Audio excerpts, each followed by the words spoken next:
বিসমিল্লাহির রহমানির রহিম। আসসালামু আলাইকুম। আমি মোহাম্মদ কুরবান আলী। আমার বাসা চকসাদি।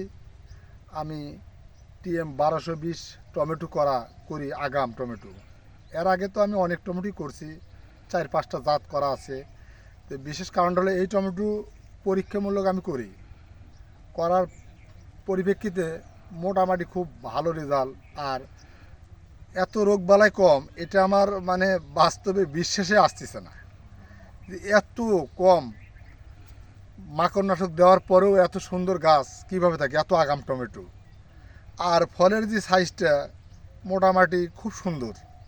মানে আমি এই জাত পাই অনেকটাই খুশি। তার আরেকটা বৈশিষ্ট্য হলো, বাজারে নিয়ে গেলে এই টমেটো থাকাকালীন অন্য কোনো টমেটো হাত হাত দেওয়ার প্রশ্নই আসে না। মানে এত চাহিদা। আর বাজারজাত করবে গেলেও আপনার মনে করেন যে 300 থেকে 400 টাকা ডিফারেন্স প্রতি মনে। আর সবাই খালি মানে এখন 4 শতক জমি করছি, এটা তো আর সবাক দেওয়া যায় না।